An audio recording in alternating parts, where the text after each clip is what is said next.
Ja jakby w mojej pracy i przede wszystkim w drodze Jana, nie wiem co jeszcze napiszę, ale jest to takie moje credo, którym staram się kierować, bo to nie jest łatwe. I mam swoich autorów, którzy przyświecają mi tutaj też. Transformacja emocjonalności, tak? Transformacja cierpienia, transformacja doświadczenia w coś innego, w coś nowego, w jakąś nową jakość, która mimo ciężaru doświadczenia posiada w sobie jakiś blask, lekkość i jakąś, no właśnie, może nawet łaskę. Użyję tutaj tego wielkiego słowa, ale tak. Zapraszamy do wysłuchania odcinków nowej serii podcastu Spotkania Biuletynu zatytułowanej Polonistyka zaangażowana. Polonistyka nie jest bezradnym przyglądaniem się światu. Daje narzędzia, by się w nim odnaleźć, pomóc go zrozumieć, zapobiec wykluczeniu i osamotnieniu. Taka jest polonistyka, którą chcemy pokazać poprzez nasz projekt. Polonistyka zaangażowana.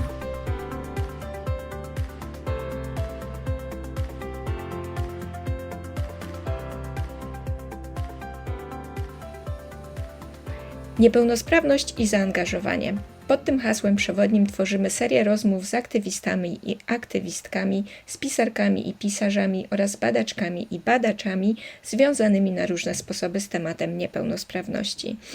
Inaugurowana tym odcinkiem seria rozmów o niepełnosprawności właśnie i o różnych wymiarach zaangażowania jest częścią cyklu tworzonego w ramach projektu badawczego na temat społecznych funkcji współczesnej humanistyki, w tym polonistyki. Polonistyki, o której chcemy myśleć jako o ważnej społecznie dziedzinie badań humanistycznych. Projekt, o którym wspomniałam, realizowany jest przez Instytut Badań Literackich PAN w Warszawie. Do dzisiejszej rozmowy zaprosiliśmy dwie autorki. Dorotę Danielewicz, autorkę Drogi Jana, książki opublikowanej w 2020 roku. Dzień dobry, Doroto. Dzień dobry, bardzo dziękuję za zaproszenie. I Magdalenę Moskal, autorkę książki Emil i my, monolog wielodzietnej matki, książki opublikowanej w 2021 roku. Cześć, Magdo. Cześć, dzień dobry, bardzo dziękuję za zaproszenie i okazję do tej rozmowy.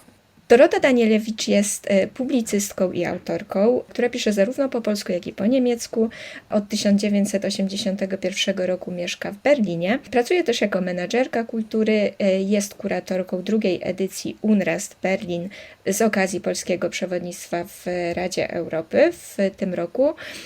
Opublikowała książki o Berlinie, o kobietach rewolucji białoruskiej i Drogę Jana, już wspomnianą, która okazała się w 2020 roku i 2 lata później została przetłumaczona na język niemiecki. Aktualnie Dorota pracuje nad nową książką o Berlinie. Druga nasza zaproszona autorka, Magdalena Moskal, jest redaktorką i nauczycielką akademicką, autorką także już wcześniej wymienionej książki Emil i my, monolog wielodzietnej matki, która ukazała się w Krakowie w 2021 roku. Magdalena jest nie tylko autorką tej książki, ale też autorką krótszych, eseistycznych tekstów, które ukazały się m.in. w Dwutygodniku, w magazynie Pismo, w miesięczniku Znak czy w Nowej Europie Wschodniej. Magdalena pisze również felietony w cyklu O czym dyskutują matki na świecie dla portalu wiedzy Kosmos dla dziewczynek. Wychowuje 3 dzieci. Ja nazywam się Klaudia Muca-Małek i będę miała przyjemność poprowadzić tę dzisiejszą naszą rozmowę. I chciałabym, żebyśmy ją zaczęły od waszych książek, od tych książek, które stały się pretekstem do dzisiejszej rozmowy, czyli od Drogi Jana i książki Emil i my. Chciałabym was zapytać na początku o to, który moment w pisaniu waszych książek był najtrudniejszy. Ten początkowy, napisanie pierwszego zdania, czy ten moment końcowy, postawienie kropki, zakończenie narracji. Magdo? Tak, mi było trudno zacząć. Chciałam się bardzo jakoś tak odbić, prawda, od tych takich powszechnych narracji właśnie, że wszystko miało być dobrze, prawda, nic nie zapowiadało problemów, a potem pomyślałam, że może właśnie tak trzeba zacząć, jak wszyscy myślą i potem spróbować tej opowieści popłynąć. Zdawałam sobie sprawę, że głupio tak mówić, ale że będzie problem z dynamiką tej historii, tak? Bo jeśli najpoważniejsze rzeczy zdarzą się na początku, a potem będziemy powiedzmy szli ku próbie zdrowienia, czy próbie utrzymywania się w społeczeństwie, no to właśnie będzie problem z taką może dynamiką na końcu i też chciałam więcej powiedzieć jakby nie tylko o samym Emilu, ale też właśnie o tym, co stało się takim chyba leitmotywem tej książki, czyli o takich niedostatkach troski, prawda, które utrudniają życie najbardziej potrzebującym, ale pewnie są zauważalne dla wszystkich. Doroto, a jak było w Twoim przypadku? Pierwsze zdanie czy ostatnie było najtrudniejsze? To znaczy, ja do pisania książki na temat doświadczenia z Janem podchodziłam kilka razy, ale nie były to dobre momenty. Nie byłam dość dojrzała, nie miałam tej historii jakby przerobionej w sobie tak do końca, nie byłam może do końca pogodzona. Przebijała przez te pierwsze próby jakaś jeszcze złość na los, jakieś pretensje, jakieś takie historie, których nie chciałam obrazować, ponieważ wiedziałam, że nie chcę pisać książki autoterapeutycznej. To nie ma być tak.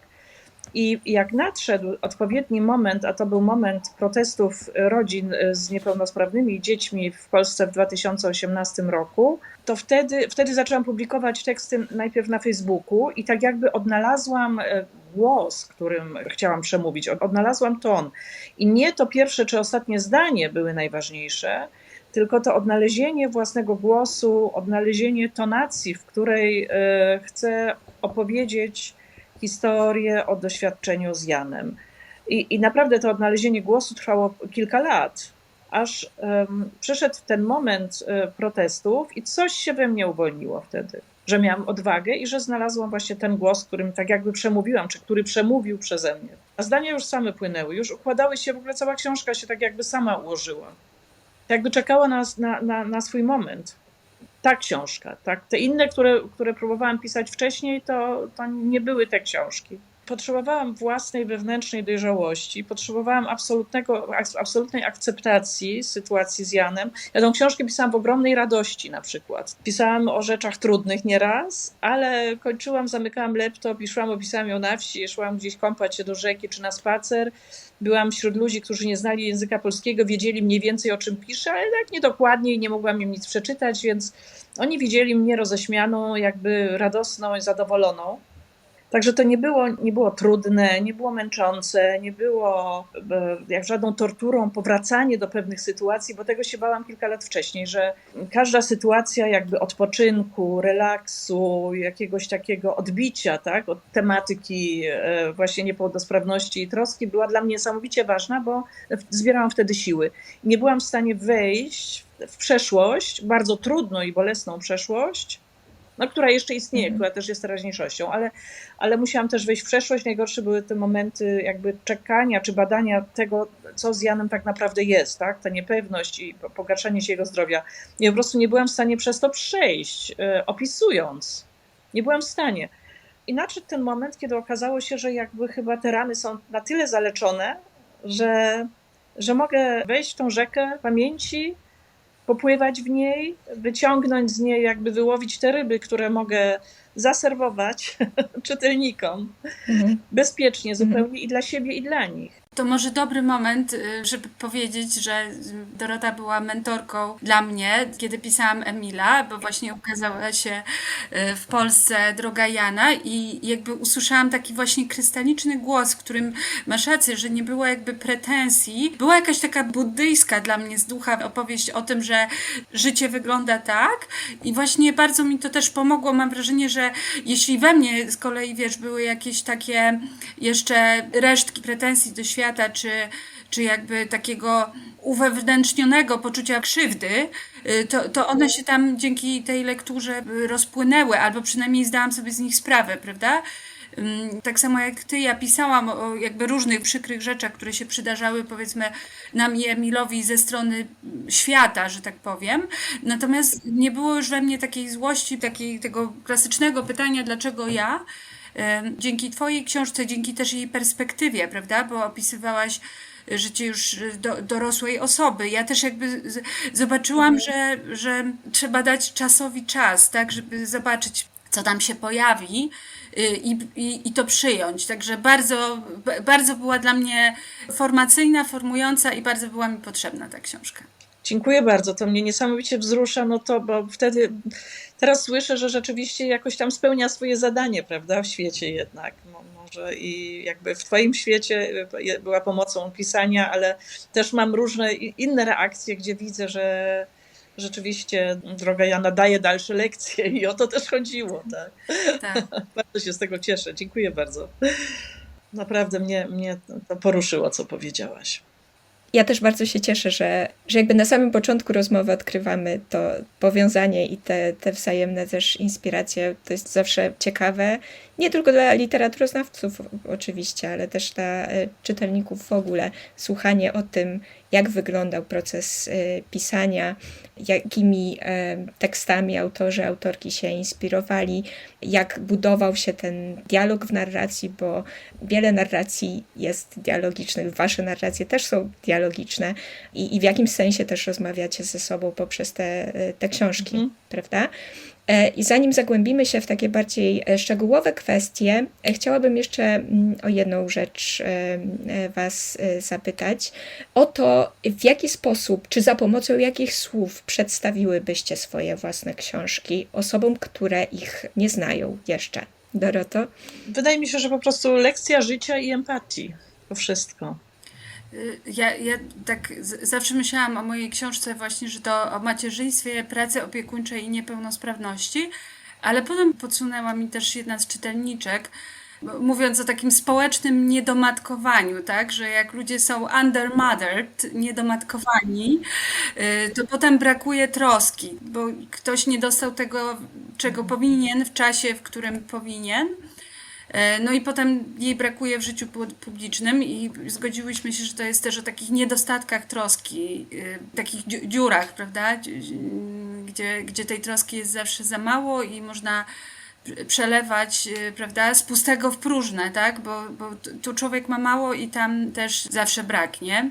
Więc tak, jakby od konkretu do takiej metafory, ale pomyślałam sobie, że czasem jest tak, że po książce pojawiają się takie myśli, które też do nas przychodzą dzięki czytelnikom, dzięki czytelniczkom, dzięki takim spotkaniom i te niedostatki troski, czy w ogóle to niedomatkowanie było długo takim leitmotywem mojego myślenia w ogóle potem o różnych sytuacjach, prawda? Czasem mnie to koiło na zasadzie, no tak, jak ktoś nie dostał tego, czego powinien, to też nam nie odda, nie da nam tego, czego potrzebujemy. Chciałabym jeszcze chwilę poświęcić takiej rozmowie o genezie waszych opowieści i narracji.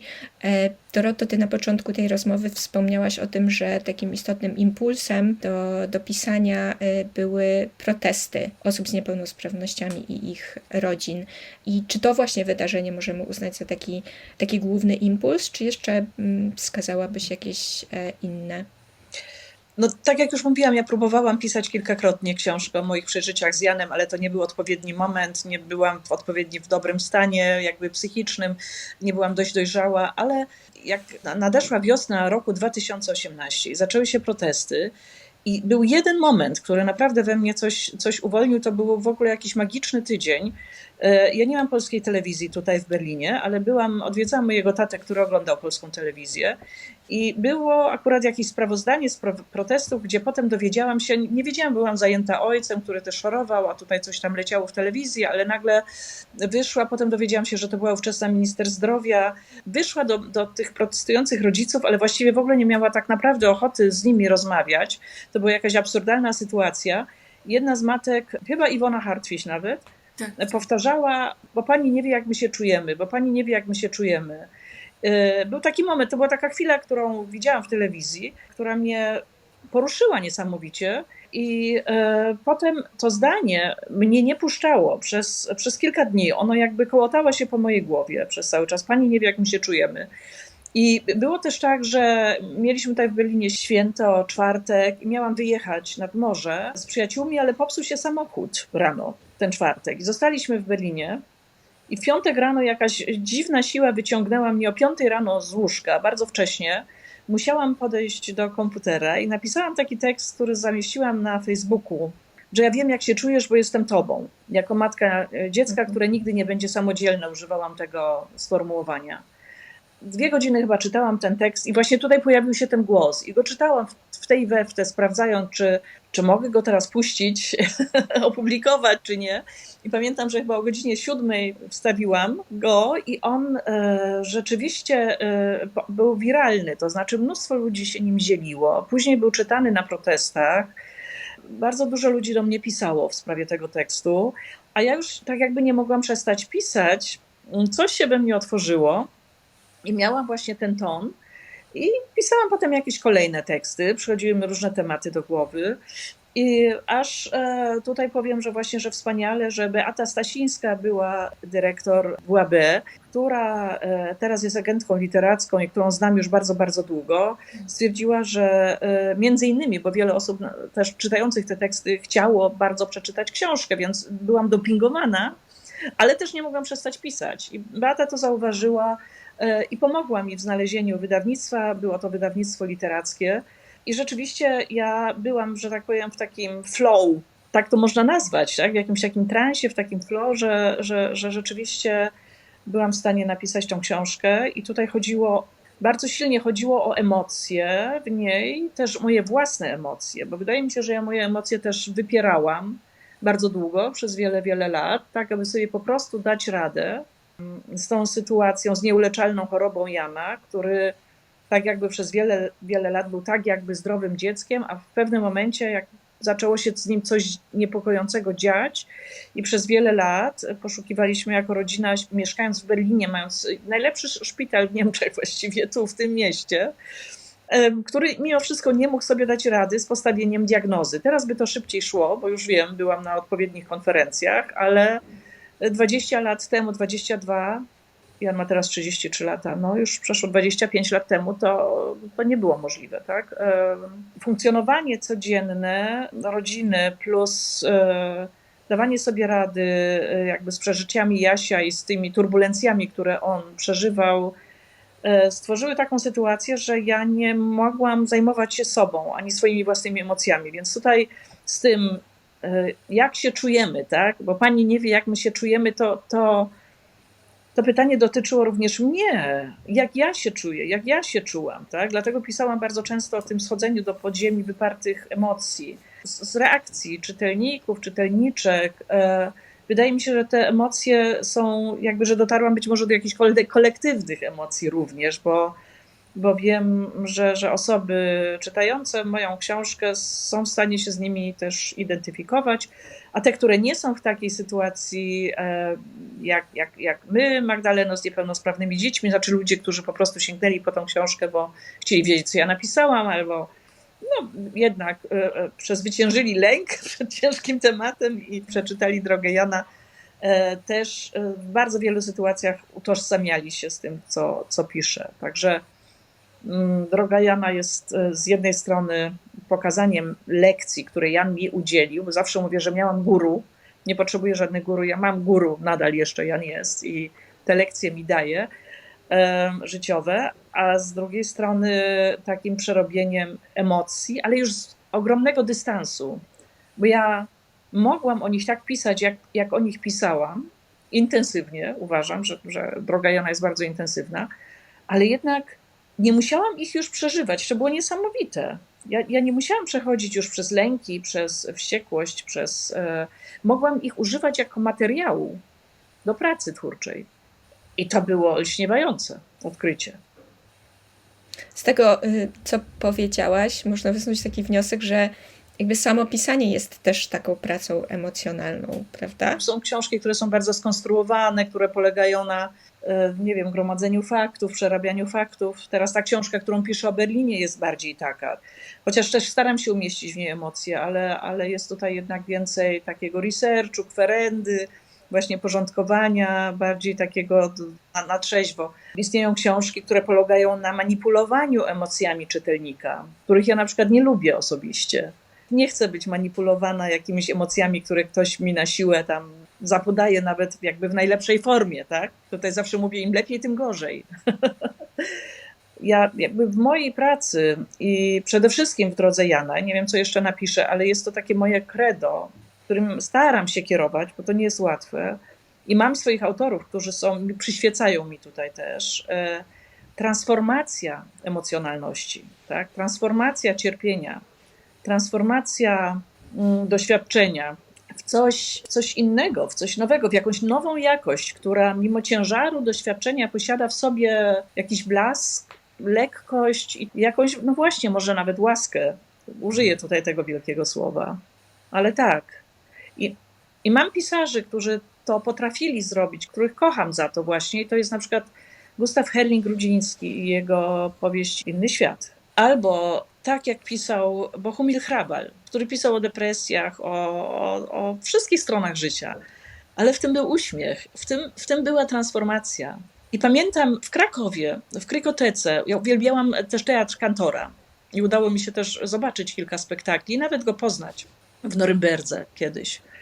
I w Krakowie również. I w Krykotece jest nagranie w języku niemieckim, wywiad z Tadeuszem Kantorem, właśnie z Norymbergi, gdzie on mówi, że jeżeli artysta bierze materiał z życia, bierze to cierpienie, przez które przechodzimy, te wszystkie okropne rzeczy, które ludzie sobie czynią, tak, albo które się nam przydarzają, i po prostu używa go jako materiału bez transformacji, właściwie nie artysta, jeżeli człowiek to robi, jeżeli używa tego wszystkiego jako materiału, bez przetransformowania tych ciężkich tematów, jest takim słabym złoczyńcą, jak ten, który właśnie te wszystkie rzeczy uczynił. Tak? Artysta musi transformować.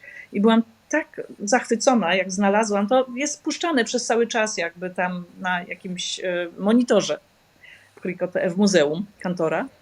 No bo on wypowiedział to, co mnie przyświeca jako credo, tak? Nie każdy to potrafi. Ja staram się, nie wiem, może wyszło mi w drodze Jana, myślę, że mi to wyszło.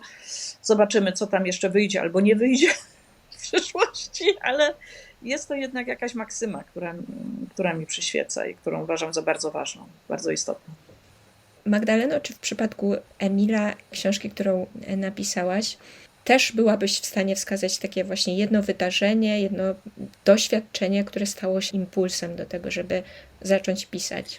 Ja też faktycznie myślę o tym proteście osób z niepełnosprawnościami i nawet to nie było tak jak w przypadku Doroty, nie zaczęłam pisać wtedy, ale to było coś, co jakby mnie uderzyło, że to jest jakby taka powszechna pogarda, której ludzie nawet nie potrafią ukryć wobec osób z niepełnosprawnościami, czy w ogóle, bo też myślałam sobie o różnych takich sytuacjach podległości i władzy, prawda? Sytuacja sejmowa przypomniała mi sytuacje szpitalne, gdzie jakby, nie wiem jak jest gdzie indziej, natomiast w przypadku polskich szpitali dziecięcych, tutaj lokalnych, można powiedzieć tak, jakby Prokocim słynie ze złego traktowania rodziców i dzieci i niestety to się nie zmienia, dlatego że właśnie wczoraj rozmawiałam tam z Dorotą Grojecką o tej książce właśnie Krwinki i zanim żeśmy weszły przed publiczność, no to ona właśnie mówiła o tych wszystkich okropnych rzeczach, które spotykają nadal rodziców.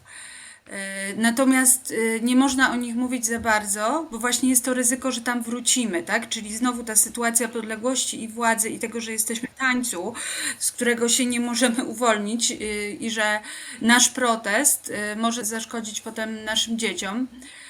Ja się potem ośmieliłam zanieść Emila do Prokocimia, ale nawet nie wiem, czy on się przebił, prawda? Wręczałam panią pielęgniarkom, opiekunkom. Nie wiem, czy się przebił do decydentów, prawda, do ordynatorów, czy oni w ogóle mieli czas i chęć, żeby na taką książkę spojrzeć. Podejrzewam, że nie. W każdym razie pomyślałam sobie, że jeśli były jakieś ramy, to z kolei drugą ramą, która mi pomogła jakby to wszystko dopiąć, były protesty po zaostrzeniu prawa aborcyjnego, czyli jakby od protestu osób z niepełnosprawnościami do protestów kobiet. Ten marsz parasolek, pamiętam, że wykupowałam jakieś lekarstwa w aptece w przychodni i kobiety były na czarno, te farmaceutki, które musiały być w pracy, lekarki i pielęgniarki, nawet jeśli nosiły jakieś kitle. I pamiętam, że jakoś mnie to bardzo wzmocniło wtedy, że pomyślałam sobie, że tu jest jakiś taki temat, którego ja jeszcze nie rozumiem, ale chciałabym go uchwycić, czyli jakiś taki rodzaj przemocy i pogardy, który dotyka jakby zarówno rodziny osób z niepełnosprawnościami, jak i kobiety. Teraz jak powiedziałeś o tym, że wy nie wiecie, jak my się czujemy, to pewnie byłoby to hasło, które można by było przeciągnąć, prawda, od tego 2017 do pewnie też do dzisiaj. I że właśnie, że w zasadzie nikt o tym nie opowiada, jak my się czujemy w tych różnych sytuacjach, gdzie właśnie, tak jak mówisz, trzeba powściągnąć swoje emocje, bo one mogą przynieść, powiedzmy, ja jestem słaba w powściąganiu emocji i jeśli jest nade mną jakiś taki właśnie bicz czy bat, mogę zaszkodzić jakby Emilowi, tak, że mogę zaszkodzić dzieciom, czyli jeśli uda mi się powstrzymać tą złość, czy żal, czy poczucie krzywdy, to ona we mnie zostaje. I nagle się okazało, że właśnie może książka będzie takim miejscem. Ciekawe, że z jednej strony myślałam sobie, że nie udało mi się być tak buddyjską jak ty, Doroto, ale z drugiej jakby, kurczę, miałam takie poczucie, ja mam tu tematy do załatwienia. Nie wiem, czy się je udało załatwić.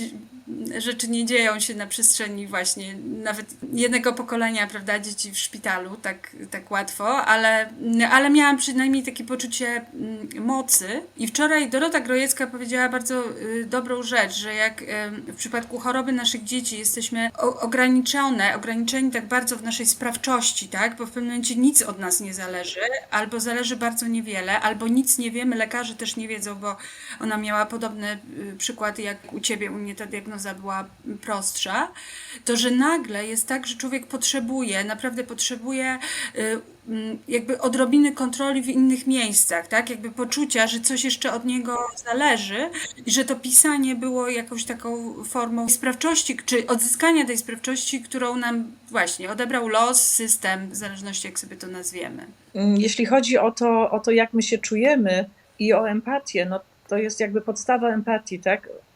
Mieć tą umiejętność wczucia się w emocje czy potrzeby innych. I to naprawdę jest bardzo trudne, jeżeli nigdy nie doświadczyliśmy jakiegoś losu. Ja ciągle jeszcze spotykam się z jakimiś absurdalnymi pytaniami, na przykład, czy propozycjami, gdzie mówię na przykład, nie, no ja jestem w Berlinie, bo tutaj jest Jan i nawet jeżeli wyjeżdżam, no muszę nieraz wyjechać na wakacje na 2 tygodnie gdzieś, ale już zdarzyło mi się być w sanatorium dłużej, ale naprawdę niedobrze się wtedy czuję, bo mimo, że on nie mieszka w domu, to jednak potrzebne są odwiedziny, potrzebne są wycieczki, potrzebne są przyjazdy do domu, potrzebne są rozmowy z opiekunami, potrzebna jest kontrola. Nie wiem, czy jego pokój jest czysty, czy trzeba nieraz zamawiać jakieś rzeczy. Teraz akurat popsuł się jeden hamulec w wózku inwalidzkim i tak dalej. Ja jestem za to odpowiedzialna. Tato Jasia jest w Gdańsku. To właśnie dlatego ja nie jestem w Gdańsku na przykład. Bo tego jest bardzo dużo jakby do ogarnięcia jeszcze nadal, tak? Mimo, że nie mam Jana już 24 godziny na dobę.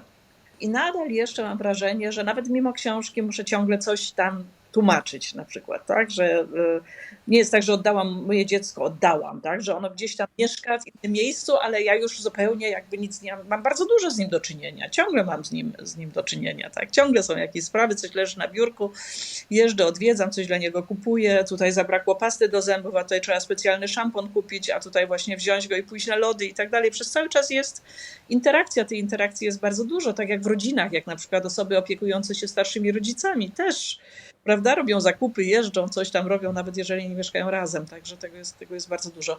No i właśnie to wyjaśnienie, czy próba wyjaśnienia, jak się ktoś czuje, tak jak ja się czuję, jak się może czują inni rodzice z dziećmi niepełnosprawnymi, wydaje mi się, że jest bardzo istotna i wspaniałe jest, jeżeli po nasze książki, Magdaleno, sięgają osoby, które nie mają osób niepełnosprawnych w rodzinie, ponieważ chcą się dowiedzieć, jak my się czujemy, tak? Chociaż troszeczkę. Po to też czytamy, po to oglądamy filmy, chyba głównie po to chodzimy do teatru, prawda? Żeby doświadczyć, jak czują się i czego doświadczają osoby w sytuacjach, w których my sami nie doświadczamy. Po to istnieje literatura i po to istnieją seriale, które dzisiaj też tak chętnie oglądamy, żeby tak troszeczkę liznąć jakby tego innego doświadczenia, tych innych emocji, tak? Empatii uczymy się przez całe życie, bo jest tyle różnych pól, prawda, których nigdy nie doświadczaliśmy, nie jesteśmy sobie w stanie wyobrazić, jak tam ktoś może się czuć w danej sytuacji. I widzimy to dopiero wtedy, kiedy sami wchodzimy w dane sytuacje, tak, gdzie nam się otwierają oczy i Boże, A to tak jest, tak, jak boli noga, nie? A to tak jest, jak leżę w łóżku i nie mogę wstać, nie? A to tak jest, jak nagle nie mam pieniędzy i nie wiem. To jest ciekawe, to jest fascynujące, ale po to tworzymy. Tylko że wydaje mi się, że niebezpiecznym jest właśnie epatowanie emocjami, to znaczy czymś innym jest jakby pokazanie, tak, to jest tak, ale ten moment transformacji jest bardzo istotny, że nie wiem, no, bo w niemieckim mamy takie słowo duchowy śmietnik, tak, żeby nie robić z kogoś duchowego, nie wrzucać, powiedzmy, czy to do przyjaciela, ale można też wrzucać w czytelników, tak, czy w jakąś tam publiczność filmową czy teatralną swoje traumy czy przeżycia, także tutaj jakby sztuka, balans pomiędzy przerabianiem jakiegoś trudnego tematu, a literaturą. Jest właśnie ten moment transformacji emocji w literaturę i znalezienia formy takiej, aby komuś pomóc zrozumieć, ale go nie zabić, tak? Tym, co się wyłania z danej historii. To, co powiedziałaś, Doroto, na temat tego duchowego śmietnika i epatowania emocjami i przekazywania czegoś w nadmiarze, od razu mi się skojarzyło z tym, o czym pisała Magda w swojej książce, pisząc właśnie o pracy emocjonalnej i odwołując się do tej kategorii, która też jest w sumie metaforą kontenera, prawda? Bycia kontenerem na przykład na cudze emocje, co często prowadzi do tego, że jakby nie ma w ogóle przestrzeni na to, żeby na przykład mówić o własnych emocjach. To ja tutaj pokażę wam taką książkę, pracę emocjonalną Rose Hackman. Ona po prostu rozwałkowuje, o czym teraz rozmawiamy, o tym, że właśnie te wektory pozycji władzy, kobieta, mężczyzna często sprawiają, że właśnie kobiety są tymi kontenerami. Ona tutaj absolutnie nie zajmuje się dziećmi, tak? Bo tłumaczy, że właśnie po to trzeba być dla dzieci kontenerem, żeby potem oni potrafili być dla innym. Natomiast przy spotkaniu autorskim właśnie żeśmy żartowali, że to jest tak, że jak człowiek już jest na przykład w moim przypadku matką 3 dzieci i pisze o pracy opiekuńczej, to wszyscy uważają, że równie dobrze mogę pomatkować, prawda, całemu pułkowi. I tak po prostu jak się człowiek tak rozmatkuje, to właśnie tam ludzie lecą do tego i ciekawe, że czasem moje dzieci, te starsze, są takimi strażnikami, prawda, że pamiętaj, że jeśli jesteś mamą, to naszą, prawda, i już tutaj jakby nie zajmuj się innymi dziećmi na basenie i ich potrzebami, bo ich rodzice bawią się dobrze i jakby nie odczytują ich potrzeb tak dobrze, jak ty to robisz, bo jesteś w tym wytrenowana. Tak jest, że takie książki zapraszają do zwierzeń. Zastanawiałam się właśnie, jak to, wiecie, wyhandlować, tak, że jak ktoś kupi moją książkę, to tak trochę to jest tak, że ja wtedy muszę wysłuchać jego historię i potem nie wiadomo, czy właśnie cieszyć się z dużej liczby czytelników, czy nie. Wiadomo, że tak nie reagują wszyscy, natomiast rzeczywiście miałam takie spotkania, prawda, że u mnie w rodzinie, to też oczywiście jest ważne, bo to jakby otwiera człowieka na te przeżycia, które też może miał jakby pozamykane, ale rzeczywiście kolejna przestrzeń, w której trzeba było też postawić granice, tak, żeby jakoś nie stać się po prostu zastępczą matką i psychoterapeutką jakby dla wszystkich innych niewysłuchanych, tak. To nas chyba pięknie prowadzi do tego pytania o aktywizm, które gdzieś tam jest niedaleko. Tak. Jest sporo w sumie pytań, które już wyprzedziłyście, to znaczy odpowiadając na nie w swoich wypowiedziach do tej pory, bo miałyśmy też przygotowane pytanie o adresatów. Wspomniałyście o w zasadzie grupach społecznych, takich, które powiązane są z instytucjami, które często są właśnie tym źródłem władzy, tą instytucją, która egzekwuje jakąś władzę, prawda, nad rodzicem czy nad dzieckiem z niepełnosprawnością. Wasze książki są w tym sensie aktywistyczne i społecznie zaangażowane, bo właśnie opisują na przykład system opieki medycznej albo odnoszą się głównie krytycznie do polityki społecznej w Polsce czy w Niemczech.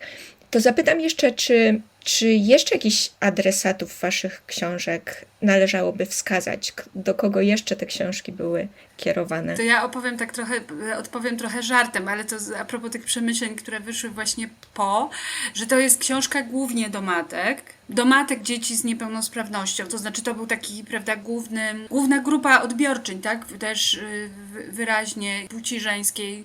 Jakby mężczyźni byli po prostu w znacznej mniejszości pojedynczy mężczyźni czytali tą książkę, ale ja potem sobie też żartowałam, że właśnie tak naprawdę te grupy się zmniejszają, prawda? Czyli matki wielodzietne albo lewicowe matki wielodzietne mające dziecko z niepełnosprawnością, prawda? Nagle się okazuje, że paradoksalnie właśnie te grupy się redukują, im ktoś jakby głębiej wejdzie w tekst, bo też spotkałam się z takimi różnymi, może nie wiem, czy zarzutami, czy też oczekiwaniami, które ludzie artykułowali wobec mojej książki. Jedno dla mnie z najdziwniejszych, bo to też od kolegi redaktora, który powiedział, że nawet mu się podobało, też ma dziecko z niepełnosprawnością, ale że tu w ogóle nie ma Boga i że jak ja mogłam napisać taką książkę bez Boga, prawda? Więc jakby pamiętam, że to sobie myślałam, to jest jakby nowość. Już nie tłumaczyć się tylko z tego, co tam jest, ale również z tego, czego tam jakby według innych nie ma. I też to, co pisałam na przykład o prawie wyboru, czy właśnie z tych feministycznych perspektyw o trosce, okazało się, że właśnie docelowo zawęża, a nie rozszerza moją grupę odbiorczyń. Czyli można powiedzieć, że jeśli tytuł trochę tutaj zagarniał, prawda, bo mówił bardziej o wielodzietności niż o niepełnosprawności, mimo że niepełnosprawność jest jakby dominującym tematem pierwszej części, to potem się okazało, że tak naprawdę w toku czytania czytelnicy raczej, może nie chcę powiedzieć, że odpadali, bo raczej ci, co przeczytali to do końca, natomiast nie wszyscy jakby byli gotowi się zgodzić, tak? Właśnie jedni uważali, że nie da się przeżyć niepełnosprawności bez wsparcia duchowego, bez Boga, inni, że tutaj ta kwestia mojego osobistego wyboru i prawa do wyboru innych była dla niektórych nie do pogodzenia. To znaczy, dobrze, ja mogłam się zdecydować, żeby to dziecko urodzić i go chcieć, pragnąć, żeby przyszło na świat, ale jednocześnie dlaczego pozwalam innym mieć wybór i mieć inne zdanie, tak? Że to moja książka jakby prowokowała, mam wrażenie, ludzi do sprecyzowania własnych postaw wobec tych zjawisk, które ja opisywałam i w wielu miejscach się ze mną nie zgadzali. Ale też mówili najczęściej, że warto było to przeczytać, tak? Więc może, nie wiem, taka, po prostu potem mam do siebie pretensje, że do mnie przychodzą, tak? Ale najpierw ich zagarniam do rozmowy, a potem mówię, tak, jakby nie dam rady tych wszystkich historii udźwignąć, tak? Ale tak, to było dla mnie takie spostrzeżenie, że właśnie, że raczej te grupy czytelnicze się zawężają, im człowiek jest bardziej precyzyjny, tak? Tym może redukować liczbę czytelników. A propos Boga, u mnie w drodze Jana są bogowie, którzy się nami bawią. I to było wystarczające, tak? Dla czytelników. Tak, i to na całe szczęście, to znaczy wydaje mi się, że osiągam bardzo różne grupy czytelników, bo tak jak mówiłam, miałam nawet spotkanie u Dominikanów. Może dlatego mam taki dosyć, może obrazoburczy rozdział o tym, jak chodziliśmy z Janem tutaj do kościoła, który mam za oknem, do którego miałam klucz od pastora na emeryturze ewangelickiego, ale w którym chodziliśmy z pluszakami i tam się wydzieraliśmy, śpiewaliśmy różne rzeczy, przede wszystkim ja, on już tak za bardzo nie mógł. Ale on chodził do Jezusa jako do swojego przyjaciela, bo on go uważał za swojego kumpla. Zamieściłam ten rozdział, ale on jakoś nikogo nie obraził za bardzo. Raczej wprowadza jakieś wzruszenie i nie miałam z tego powodu kłopotu z ludźmi bardzo głęboko wierzącymi na przykład. Wręcz przeciwnie, jak się okazało, tak? A jeżeli chodzi o adresatów, to u mnie jest jeszcze ten jeden taki faktor, że piszę o niepełnosprawnym człowieku dorosłym, który mieszka w Niemczech, więc bardzo wiele sytuacji inaczej się odbywa tutaj niż w Polsce, tak jak już teraz wiem i z lektury, i z doświadczenia.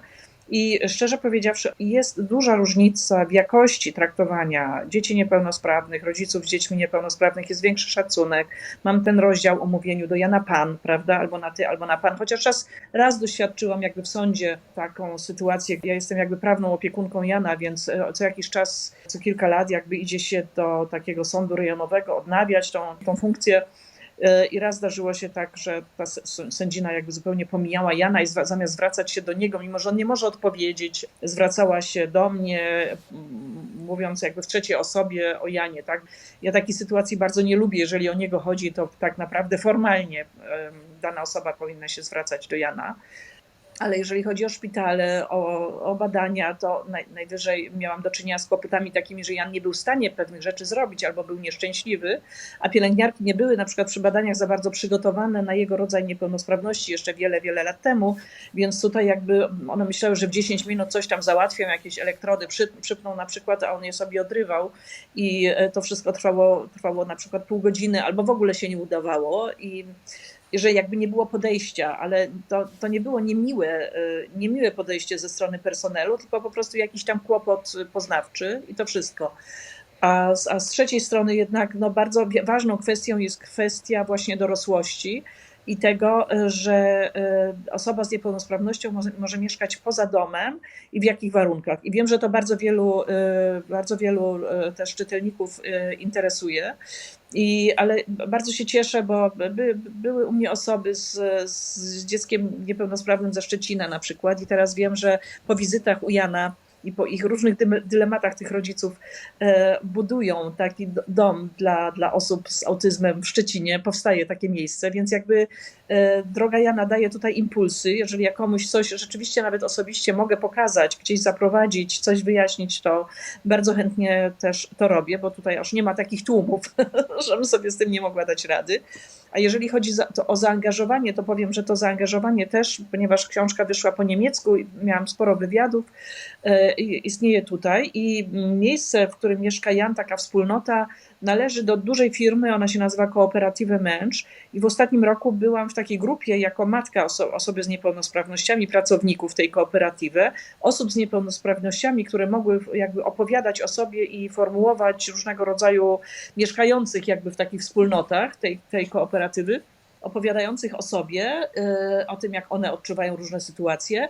I byłam w takiej grupie, która właśnie za 2 czy 3 tygodnie zakończy swoją działalność. Mamy ostatnie spotkanie i przedstawienie wyników, gdzie był jakby formułowany taki dokument a propos właśnie stosunku do osób z niepełnosprawnościami, tak? Jak ma wyglądać ten stosunek, na co trzeba zważać i tak dalej. To było bardzo, ja nie mogłam być na każdym spotkaniu, ale na większości byłam. I powiem szczerze, że tak trochę kręciliśmy się w kółko, aż nie przeczytałam kilku rozdziałów z Drogi Jana. I okazało się, że tutaj też jakaś tama się uwolniła. I nagle wszyscy zaczęli myśleć. Nagle tablica była pełna propozycji. Wszystko się rozjaśniło. Także tutaj zauważyłam też, że Droga Jana jakby mogła pomóc w sformułowaniu takiego ogólnego dokumentu, taki etyczny, to ma być taki etyczny dokument, który ma pomóc asystentom osób niepełnosprawnych, pracownikom, jakby zachować pewien rodzaj postawy wobec osób z niepełnosprawnościami. I sama bardzo wiele dowiedziałam się od tych osób z niepełnosprawnościami, które brały udział, które mówiły bardzo, bardzo mądre rzeczy, których Jan mi nie może powiedzieć. Znaczy ja też przez cały czas mam w sobie taką wątpliwość, tak? Napisałam o nim tak dobrze według mojego sumienia, jak potrafiłam, ale przez cały czas jednak z tą premisą, że nie wiem wszystkiego, że być może wiele rzeczy, które ja jakoś tam opisuję, on odczuwa zupełnie inaczej, tak? I też kończę książkę takim wielkim znakiem zapytania tak naprawdę, tak? Nie jestem tutaj alfą i omegą, jestem w stanie opisać własne doświadczenie i to, co widziałam z Jana doświadczeń.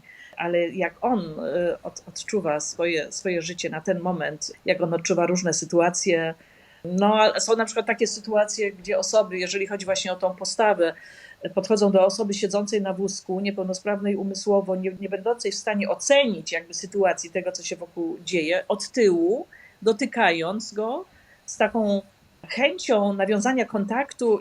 Ach, przecież ja cię tak lubię i teraz muszę ciebie wyściskać znienacka, tak? Gdzie Jan wpada w panikę i zaczyna krzyczeć po prostu. Nie są takie bardzo drobne rzeczy, gdzie ja muszę powiedzieć, ale nie od tyłu, błagam, no nie od przodu i najpierw być może powiedzieć, chodź przywitam się z tobą albo cokolwiek, dać znak, ale dlatego, że ktoś siedzi w wózku i nie może zareagować, to wolno już na przykład podejść od tyłu i dotknąć w ramię i coś tam powiedzieć i przestraszyć taką osobę po prostu. Nie wolno, absolutnie nie wolno, tak? Tutaj jest jakby przekraczanie jakiegoś dystansu, jakiejś sfery osobistej. No o takich rzeczach rozmawialiśmy i za 2 tygodnie będę miała przyjemność uczestniczyć jakby w finale tego projektu i to tutaj też było jakby zaangażowanie i książki i moje, aby coś nowego się wykluło, przynajmniej w tej firmie. Świetnie słyszeć, że taki dokument powstaje, coś w rodzaju takiego przewodnika, prawda? Ja to zrozumiałam. Z jednej strony przewodnik przewodnikiem, z drugiej strony rzeczywistość, bo na przykład bywają dni i tych dni jest całkiem sporo, gdzie mamy pracowników, asystentów z leasingu, czyli osoby z jakichś takich firm, jeżeli na przykład ktoś zachoruje, tak, i dzwoni się do takiej firmy i przychodzi ktoś zastępujący osobę na stałe zatrudnioną w takiej wspólnocie i nieraz są to osoby, które już były często, wszystkich znają i wiedzą co i jak, a nieraz są to osoby, które nikogo nie znają i nic nie wiedzą, a mają do czynienia z ludźmi, no na przykład jest tam autystyczna kobieta, która potrzebuje swoich rutyn, I tutaj naprawdę bardzo wiele zależy od charakteru i od zwyczajnej takiej wrodzonej empatii, a niekoniecznie od jakiegoś papieru, bo ta osoba nigdy tego papieru nie zobaczy. Po prostu. Także teoria teorią też jest ważna, a praktyka praktyką. Wiem, że w drodze Jana jakby pokazałam troszeczkę z tego niemieckiego świata, z osób niepełnosprawnych i że to też może być ważne. Mogłam pokazać jakby tą rzeczywistość tutaj niemiecką, tak? Jak mogłoby być, nie? Bo jednak Niemcy są tutaj dalej poprzez okropne doświadczenie eutanazji, przez to, co wydarzyło się podczas II wojny światowej i przed II wojną za czasów III Rzeszy. Stosunek do osób niepełnosprawnych jest inny. Bardzo, bardzo delikatnie obchodzi się z osobami chorymi i niepełnosprawnymi umysłowo i fizycznie, ponieważ po tym, co tutaj się przydarzyło, nie można inaczej. Obciążenie jest tak wielkie i pamięć tych wydarzeń jest tak duża, że Niemcy starają się zrobić wszystko, żeby dzisiaj było lepiej. Jakby odkupić swoją winę trochę, tak. Kraje na świecie podpisały deklarację Narodów Zjednoczonych, prawda? A propos też inkluzji, która też tutaj jakby jest z wielkim opóźnieniem wprowadzana w życie. Ale i tak mamy, wydaje mi się, o wiele lepiej. Także szczęście w nieszczęściu, że jesteśmy tutaj z Janem w Berlinie, bo zdaję sobie doskonale sprawę, w jakiej sytuacji są rodziny z dziećmi z niepełnosprawnościami w Polsce. Jak bardzo wszyscy martwią się o to, gdzie będą mieszkać ich dzieci kiedyś tam w przyszłości, kiedy rodzicom już zabraknie sił. Magdo, dla Ciebie to porównanie polskiej i niemieckiej polityki społecznej, polityki wobec osób z niepełnosprawnościami było istotne, prawda? Odnosisz się do tego w swojej książce kilkukrotnie. Tak, dlatego że Droga Jana ukazała się przed tymi wszystkimi postulatami. Ich twarzą była Agnieszka Szpila. Prawa do opieki wytchnieniowej, już w ogóle, prawda, do asystentury osobistej, do mieszkań wspomaganych, to wydaje się, że to jest pieśń przyszłości. Ale rzeczywiście to było tak, że dzięki Twojej książce ja sobie mogłam wyobrazić, co można pomyśleć, tak, o czym marzyć. I powiedziałaś teraz o tych swoich znajomych ze Szczecina, to zdałam sobie sprawę, że to nadal jest, wiesz, w kwestii jakby prywatnych przedsięwzięć, tak? Ktoś tam ma mieszkanie, ktoś będzie opłacał pielęgniarkę, prawda? Ktoś ma mieszkanie po babci, jakieś takie tworzą się kooperatywy, natomiast one nie mają wsparcia ze strony państwa, tak? Rozumiem, że ta kooperatywa męż jakby jest dofinansowana. No to tutaj na razie jesteśmy bardzo, bardzo daleko.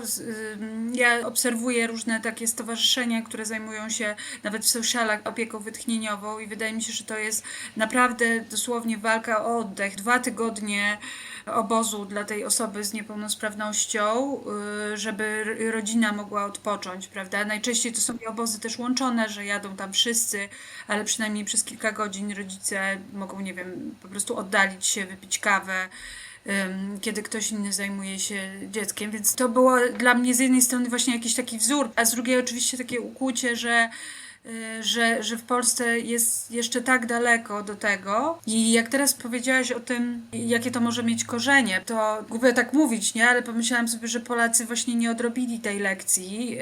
Nie odrobili tej lekcji empatii, delikatności, ale też jakby zobowiązania do wsparcia. I że to będzie trwało, tak? Bo jakby te wszystkie postulaty opieki wytchnieniowej, mam wrażenie, że to nadal jest traktowane jak rodzaj ekstrawagancji dla ogółu społeczeństwa.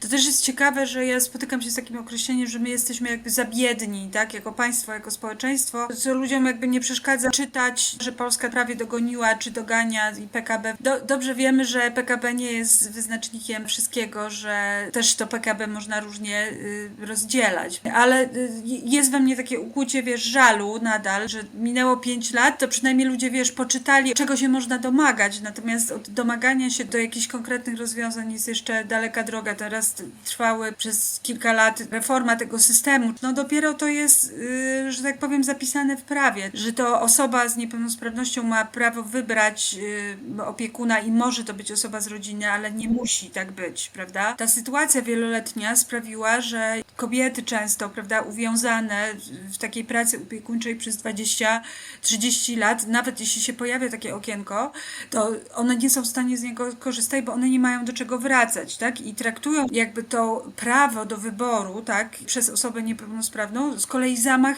na jakiś po prostu środek utrzymania, prawda? Bo to było powiązane, tak, w niezdrowy sposób, ale przynajmniej dawało tej rodzinie, tej parze, osobie z niepełnosprawnością i jej opiekunowi jakiś rodzaj, nawet jeśli bardzo niskiej, to jakiejś stabilizacji ekonomicznej. Więc naprawdę jak tutaj pojawiają się jakieś te tematy aktywistyczne, to ja muszę powiedzieć, że bardzo szybko doświadczyłam, wiecie, takiego intelektualnego wypalenia właśnie na poziomie tej niemożności spełnienia tych roszczeń i żądań i że to jest tak, że czasem daje się pochłonąć po prostu bieżącym potrzebom Emila, który rośnie, jest w dobrej formie, natomiast oczywiście teraz już zupełnie świadomie zaczyna się borykać, wiesz, z wykluczeniem, z tym, co ja opisywałam, będąc jego strażniczką, będąc jego opiekunką. On wchodzi w taki okres nastoletni i wiem, że cierpi. Czy trudno było znaleźć wydawcę dla waszych narracji? Czy spotykałyście się na przykład z takim komunikatem, że na przykład to nie jest czas dla takich narracji, albo że jakby nie ma na rynku książki dla nich przestrzeni?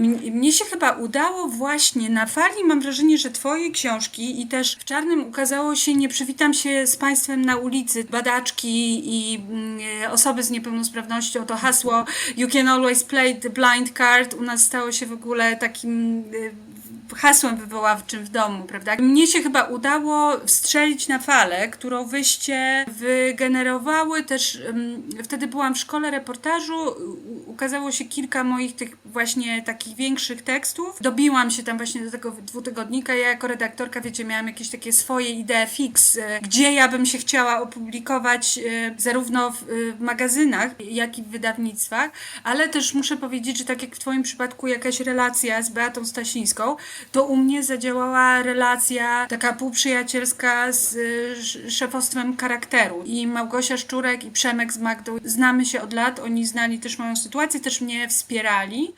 I myślę, że dostałam od nich taką agendę właśnie dlatego, że no też obserwowali naszą walkę, a potem może nasze jakieś wzrastanie, o ile właśnie ono jest możliwe w takiej sytuacji.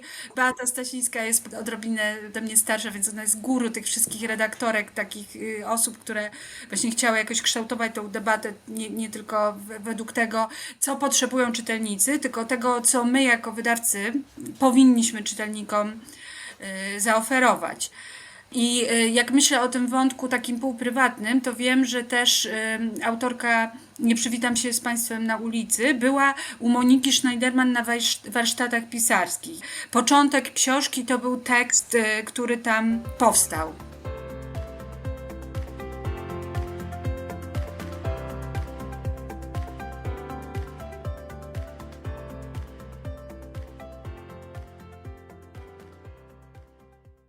Przygotowaliśmy jeszcze 3 takie pytania, które chciałybyśmy zadawać wszystkim gościom tego cyklu podcastów realizowanego pod hasłem Niepełnosprawność i zaangażowanie. I pierwsze z tych pytań, kierowanych do ciebie, Doroto, jakie zdarzenie związane z ruchem na rzecz praw osób z niepełnosprawnościami uznajesz za ważne? Uważam, że właśnie to, o czym mówiła przed chwilą Magdalena, że pojawiło się więcej książek na ten temat i zarówno osób z niepełnosprawnościami, jak i rodziców, jak i serial Matki Pingwinów na przykład, który jest na Netflix, który może być oglądany na całym świecie, że w ogóle pojawia się coraz więcej filmów. Francuzi robią znakomite filmy na ten temat na przykład.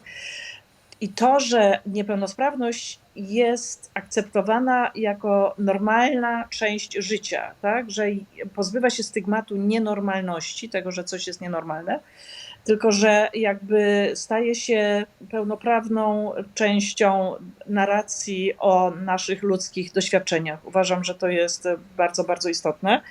A jeżeli chodzi o zmiany, to one są inne w Polsce i w Niemczech, także tutaj nie chciałabym się za bardzo rozgadywać. Na pewno inkluzja jest niezwykle ważnym tematem, który teraz powinno się kontynuować, tak? Czyli osoby z niepełnosprawnościami biorące udział w normalnym życiu społeczeństwa, tak? Teatry, dyskoteki, nie wiem, jakiekolwiek inne miejsca, w których osoby z niepełnosprawnościami mają prawo się pojawiać i mają prawo jakby uczestniczyć. Środki transportu, tak? Które powinny być dostosowane, windy. Czego Twoim zdaniem brakuje we współczesnej narracji o niepełnosprawności? Brakuje głosów osób z niepełnosprawnościami. Zauważyłam to na tych warsztatach, w których brałam udział w Kooperatywie Męż, jak ważne było wysłuchanie osób mieszkających, właśnie potrzebujących asystencji na co dzień, siedzących na wózkach inwalidzkich, uzależnionych od opieki innych osób, które były w stanie opowiedzieć o swoich doświadczeniach pozytywnych i negatywnych i o swoich oczekiwaniach. I uważam, że nie tylko my, osoby w miarę, że tak powiem, zdrowe, poruszające się o własnych siłach i mówiące własnym głosem, że nie tylko my powinniśmy wypowiadać się na temat potrzeb osób z niepełnosprawnościami, ale że to one powinny być na pierwszym miejscu, tak? Że my tworzymy w tej chwili jakiś może pomost, jesteśmy jakimiś chwilowymi przewodniczkami tylko i wyłącznie, ale tutaj nie chodzi o nas, tu chodzi o te osoby, które mają się podzielić swoim własnym doświadczeniem i tego jest mi za mało. Magdo, więc do Ciebie też chciałabym skierować te 3 krótkie pytania. Jakie zdarzenie związane z ruchem na rzecz praw osób z niepełnosprawnościami uznajesz za ważne? Mimo wszystko te powolne, ale jednak postępy, to znaczy przypominanie ciągłe, że mamy zobowiązanie do tego, żeby wprowadzić asystenturę osobistą i opiekę wytchnieniową, więc myślę sobie, że powoli te zmiany następują. Właśnie ta reforma orzecznictwa, od której, rozumiem, musiało się wszystko zacząć, bo jeśli osoba z niepełnosprawnością nie ma de facto takiej osobowości prawnej, która pozwala jej wybierać, no to trudno, żeby kolejne zmiany, takie jak właśnie samodzielne mieszkanie, czy właśnie wybór asystenta mogły się zadziać.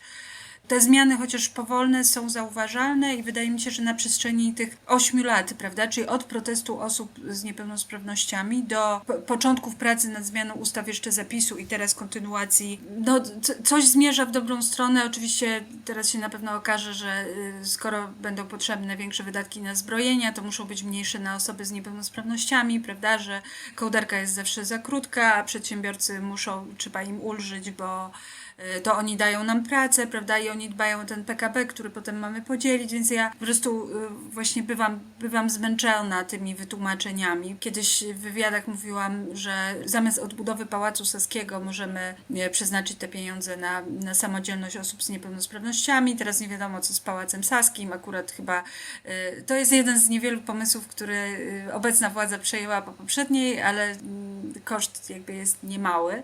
Więc tak sobie myślę, że właśnie jeśli o coś się potyka nasz aktywizm, to właśnie o to, że jakby wracamy do tych samych miejsc i jesteśmy zatrzymywani przez te same opowieści i że właśnie człowiek bywa już tym zmęczony, tak?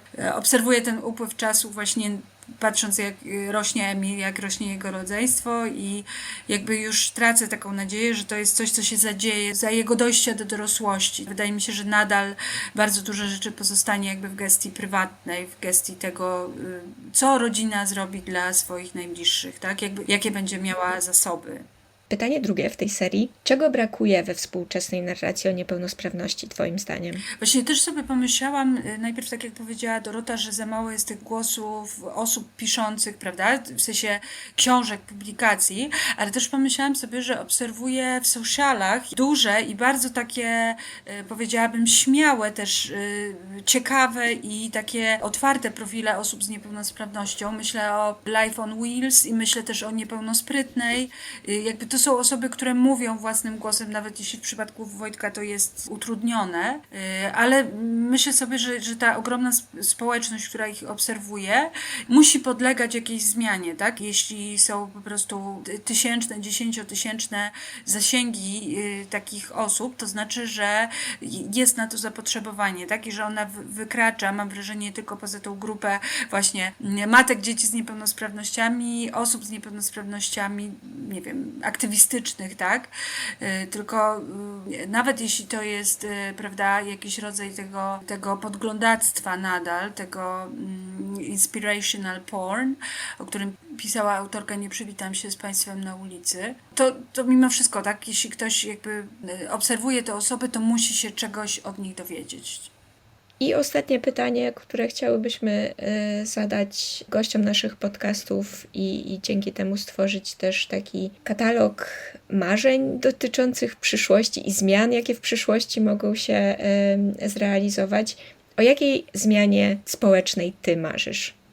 Więc oprócz tego, o czym żeśmy już rozmawiali, prawda, czyli prawa do samodzielności, do samodzielnego mieszkania, prawa do oddzielenia rodzin z niepełnosprawnością od dorosłych osób z niepełnosprawnością, żeby było tak jak w przypadku Doroty, prawda, że można żywo uczestniczyć w życiu swoich dzieci, natomiast nie jest to przymus. Nie jest to ta 24-godzinna opieka, która wyczerpuje, która odziera człowieka też jakby z sił i godności i jakby redukuje tylko go do tej funkcji opiekuńczej, tak? Opiekuna osoby z niepełnosprawnością. Z tego miejsca swojego i Emila nadal bym chciała więcej zrozumienia, empatii, tej inkluzji, która nie jest wyłącznie na papierze, tak? Bo oczywiście jest tak, że szkoły mają obowiązek przyjmować dzieci z niepełnosprawnością, natomiast pisałam o tym ostatnio, że jeśli nie ma jakby lidera w szkole, w jakiejś tej przestrzeni, takiej osoby, która i ma autorytet i jakby chęć, żeby tą prawdziwą integrację, inkluzję wprowadzać, a często jej nie ma, to tak naprawdę bardzo łatwo jest skorzystać z różnych instytucjonalnych kłód pod nogi, nie wprowadzić tego dziecka, nie zadbać o to, żeby ono się czuło dobrze w takiej przestrzeni. W Polsce to po prostu oznacza, że rodzice dzieci z niepełnosprawnościami takimi, które no właśnie nie jest jasne, czy powinny być wyłącznie w szkole specjalnej, które docelowo przecież powinny być likwidowane, ale czy da sobie radę, jak to się mówi, w szkole ogólnodostępnej, a nie wiadomo, ale czy musi być w szkole dla dzieci z niepełnosprawnością, to nagle się okazuje, że nie ma dla nich jakiegoś dobrego miejsca, albo że trzeba za nie dużo pieniędzy zapłacić. To znaczy, to jest coś, co jakby rodzicom z niepełnosprawnością mocno utrudnia życie, to znaczy, że muszą sobie za dodatkową opłatą jakby znaleźć miejsce w jakiejś szkole poza systemem, szkole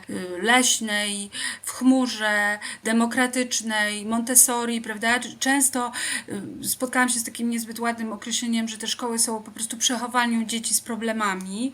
To oczywiście jakby był zarzut, tak, że właśnie, że tutaj jakby rodzice nawet nie jakoś bardzo dobrze sytuowani są w stanie jakby wysupłać, wyszarpać jakby bardzo duże środki po to, żeby to dziecko było jak najlepiej zaopiekowane, tak, żeby nie zostało z tej szkoły ogólnodostępnej usunięte w próżnię, tak, tylko żeby było w stanie sobie zbudować taką społeczność. To myślę nie tylko o dzieciach jakby z niepełnosprawnościami fizycznymi, myślę też o dzieciach neuroróżnorodnych.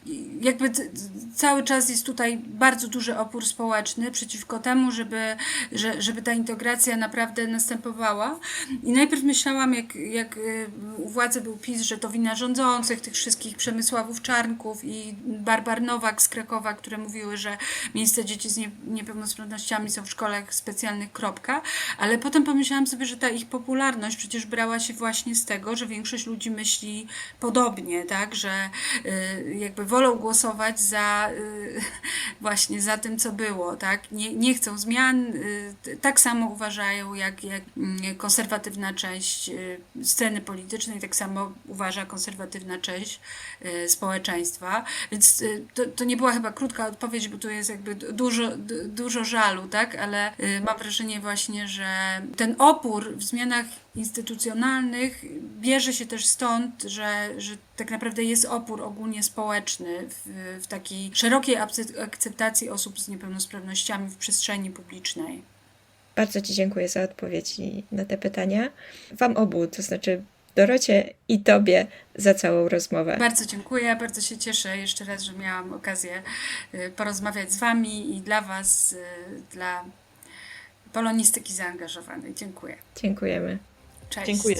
Do usłyszenia, do zobaczenia. Serię podcastów Polonistyka zaangażowana zrealizowano w ramach projektu Polonistyka wobec wyzwań współczesnego świata. Dofinansowano ze środków budżetu państwa w ramach programu Ministra Edukacji i Nauki pod nazwą Nauka dla Społeczeństwa 2. Numer projektu podano w opisie.